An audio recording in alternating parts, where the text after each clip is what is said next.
ومن الناس من يقول آمنا بالله وباليوم الآخر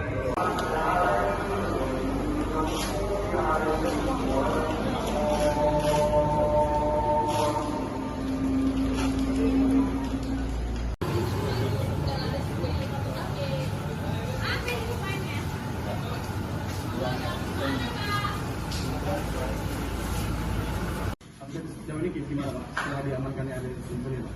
Ya, jadi terima kasih rekan-rekan atas kehadirannya. Saya bersama Kepala Dinas Sosial Pak Putih dan stafnya juga Satreskrim ingin menyampaikan update ya terkait kasus eksploitasi anak secara ekonomi. Ya.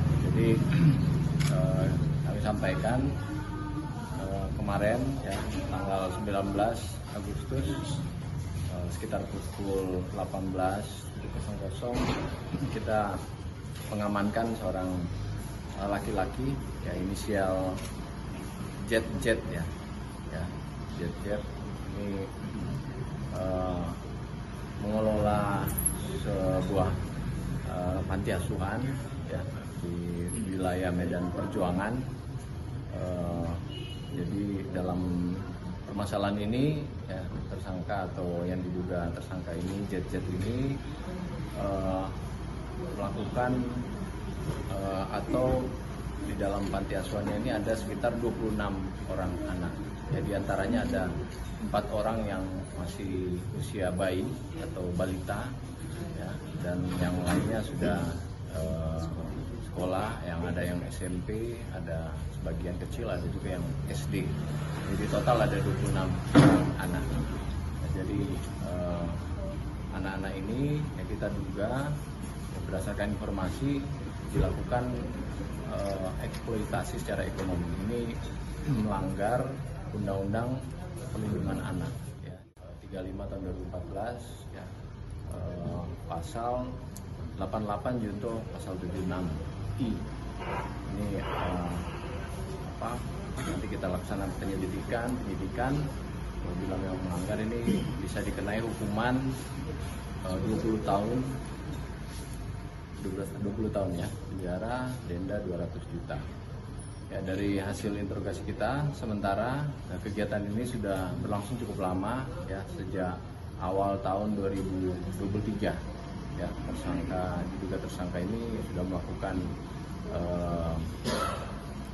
memelihara anak-anak ini dalam suatu panti asuhan ya di lingkungan tadi dan pada 4 bulan terakhir ini ya tersangka ini sudah melakukan kegiatan yang diduga eksploitasi itu lewat media sosial sehingga dia mendapatkan keuntungan yang kita duga juga untuk pribadi ya cukup besar keuntungannya 1 bulan bisa mencapai 20 sampai dengan 50 juta ya itu yang update yang bisa saya sampaikan. Mungkin. Statusnya udah tersangka atau gimana nih yang ditahan? Sudah tersangka saat ini. Dia merupakan pemilik atau pengelola seperti apa sih Pak? Jadi kita duga dia pengelola, ada juga dari keluarganya yaitu istrinya. Untuk status dari panti asuhan ini sendiri itu ada izin kah atau gimana? Ya, entah hasil penyelidikan kita tidak ada, tidak ada izinnya, sudah kita koordinasikan juga dengan pihak pemerintah Kota Medan. Modusnya mencari uangnya itu gimana? Ya, jadi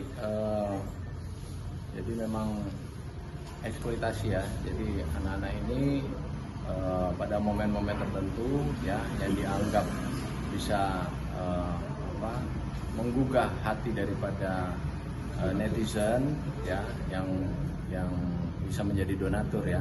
Ini disyuting ya oleh pelaku ya pada saat anak-anak terutama yang bayi menangis ya, setelah itu di-upload ke media sosial khususnya TikTok ya, ada akunnya daripada pelaku ini, ada akun. Dari itu beliau meminta semacam donasi ya, tangan ya memang dari bahkan ini masih kita datakan ada juga yang tidak hanya dari Indonesia tapi dari luar negeri juga. Nah, tersangkanya masih tunggal atau bagaimana? Ada tersangka lain? Kita masih tunggal ya, kita juga ada ada keluarga lain, ada pelaku lain, tapi masih kita periksa saat ini. Saat ini terhadap anak yang dalam panti asuhan ini kedepannya gimana? Oh ya, jadi untuk sudah ditahan.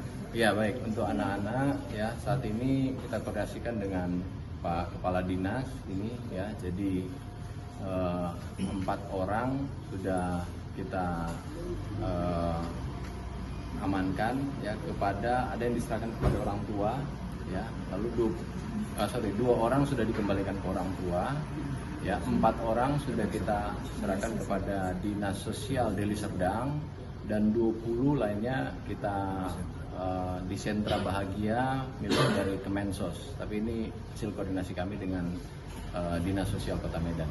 Pak, infonya anak bayi itu orang tuanya ada, Pak? Anak mahasiswa atau? Ini masih kita dalami semua. Data-datanya terus kita dalami. Total di dalam itu ada berapa anak? 26 orang anak. Itu dari mana semua, Pak? Ya, ini alamatnya sebagian yang tadi saya bilang ada yang sudah dikembalikan di Deli Serdang ya, sebagian 6 orang, yang 20 lagi kita amankan di sentra bahagia, masih kita datakan. Itu didapat dari mana, Pak? Diantarkan oleh orang tuanya, keluarganya, atau dari sekolah? Iya, ada juga dari luar kota ya. Iya. Modusnya masih kita dalami juga ya. Apa semacam titipan atau mungkin ada sepakatan lainnya. Pengurus perkara 2 ini, suami ini dan istrinya. Pemiliknya juga tuh, Pak ya? Iya. Ya. Istrinya kenapa ditetapkan di sana? Ya, ini masih kita dalami. Nanti kalau memang masuk ke dalam ini, fakta-fakta hukumnya akan kita tindak lanjuti. Itu waktu orang tua itu memberikan anak itu ada dikasih uang atau gimana? Nah, kita informasi awal ada semacam uang gitu, tapi masih kita dalami. Atau hanya bervariasi? Iya. Pak, dimanfaatkan hanya melalui media sosial aja atau mungkin di jalanan juga, Pak? Karena banyak anak-anak di persimpangan, apakah ini juga bagian dari mereka? Kalau ini keuntungannya dapat dari media sosial. Ya. Untuk panti asuhan sendiri udah berapa lama tuh Pak beroperasi, Pak? Panti asuhannya 2 tahun ya. Kalau dia membuka akunnya itu sejak Januari 2023. Tapi yang mulai mendatangkan keuntungan yang tadi saya sebutkan 20 sampai 50 ini kita hasil penyelidikan kita itu 4 bulan terakhir. Terus